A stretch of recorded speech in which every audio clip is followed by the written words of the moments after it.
Welcome to day 56 of our course on low-level design. Today's session is titled Refinement and Optimization. This is a crucial day where we will focus on fine-tuning your designs and optimizing them for better performance, readability, scalability, and overall maintainability. By the end of today, you will have the skills to polish your designs and make them industry-ready, as well as prepare your capstone projects for final submission. Let's dive in and refine your work to perfection. Let's set the objective for today. Our goal is to understand how to take your low-level designs and refine them systematically. You will learn techniques to optimize your design for key areas such as performance, readability, extensibility, and scalability. Refining your design means more than just fixing bugs. It's about improving the overall structure and making your system robust, clear, future-proof. By the end of the day, your capstone project should be polished and ready for submission. So let's get started. So, what exactly does refinement in low-level design mean? In simple terms, refinement is the process of revisiting your design after initial development and making it better. This typically comes after getting feedback from peers, instructors, or even through self-reflection. The focus here is on improving the overall quality of the design. Refinement is about making your design cleaner, more efficient, and future-ready. Think of it like editing the first draft of a novel. You are making improvements to ensure the final product is coherent, concise, and easily understood. Just like in writing, this is a critical step to ensure your design is well crafted and optimized. When it comes to refinement, there are several areas where you should focus your efforts. First, let's talk about class responsibilities and cohesion. Ensuring that each class has a clear responsibility and is tightly focused is a key part of good design. Next, consider naming conventions are your class names, method names, and variable meaningful and easy to understand. Removing redundancies is another key aspect of refinement. Look for repeated patterns and eliminate them. You should also clean up your interfaces. Make sure they are minimal and clearly define only what's necessary. Error handling is often neglected, but it's crucial to design for meaningful error messages and recoverable exceptions. Finally, ensure that your design is extensible and scalable so that future changes or growth won't require a complete redesign. Optimization goes hand in hand with refinement. Once you have polished your design, you need to make sure it's efficient and performs well. A good starting point is efficient memory management. Be mindful of how resources are being allocated and freed up. Choose the right data structures for the task at hand.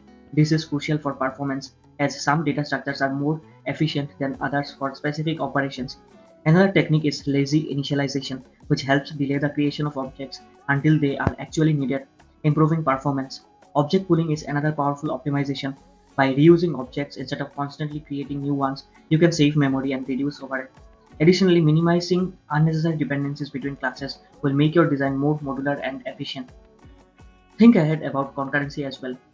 Your design should be prepared to handle multiple threads or processes, especially if you are targeting scalable, real-time systems. Finally, don't forget to leverage design patterns like lightweight and proxy where appropriate. These patterns can help optimize your system by reducing memory usage or controlling access to resources. Here's a helpful self-review checklist that you can use to guide your refinement efforts. Start by reviewing your class diagram. Check if the classes are cohesive and focused on a single responsibility. Then evaluate your interfaces. Are they minimal and easy to understand? Do they only expose parts necessary? Next, focus on error handling. Does your system handle errors gracefully with informative messages and proper recovery?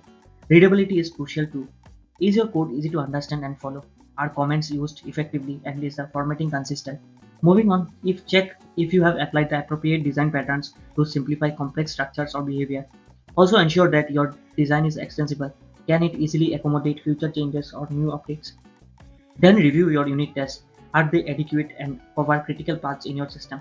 Ensure that performance is also considered. Are there any bottlenecks or resource draining operations that need to be optimized? Lastly, make sure your documentation is clear, complete, and up to date, including your UML diagrams. Now it's time for some hands-on work. Take a look at the feedback you have received from peers, instructors, or even your own reflections. Go through your project again using the self-review checklist we discussed. This is your opportunity to make sure you have addressed any issues and implemented the optimizations you have learned today. Do at least one full iteration of your project, focusing on code cleanup, refining your diagrams, and making adjustments to your interfaces. This step is all about applying the techniques of refinement and optimization to ensure your system is clean, efficient, and scalable. Remember, this is an ongoing process that continues to improve the quality of your work. As your instructor, my role today is to guide you through this refinement process. I will be conducting one-on-one quick feedback clinics where I can provide personalized advice and suggestions. During these clinics, we will focus on prioritizing major flows that could impact the functionality or maintainability of your system. We will also look at quick optimizations that can make a big difference in your design. My goal is to ensure that by the end of today, you will be confident that your project is ready for final submission. So feel free to reach out for feedback. This is your time to polish your work. By the end of today, you should have a refined and polished capstone project. This means your design will be cleaner and more efficient. Your documentation will be complete and your UML diagrams will be updated and clear. You should be prepared to submit your project for final review and presentation. Today's focus on refinement and optimization ensures that you are not only building functional systems but also ones that are maintainable, scalable, and easily understood. So let's make those final tweaks and get ready to submit. As we wrap today's session, here's the key takeaways. Great design isn't just about building a system, it's about refining it until it feels effortless to extend, understand, and maintain. Today, you have learned how to refine and optimize your low level designs, ensuring that they are not only functional but also scalable, clean, and future ready. Keep this mindset as you move forward in your design career. Remember, a well refined design is always a step ahead, ready for anything that comes next. Thank you for your attention.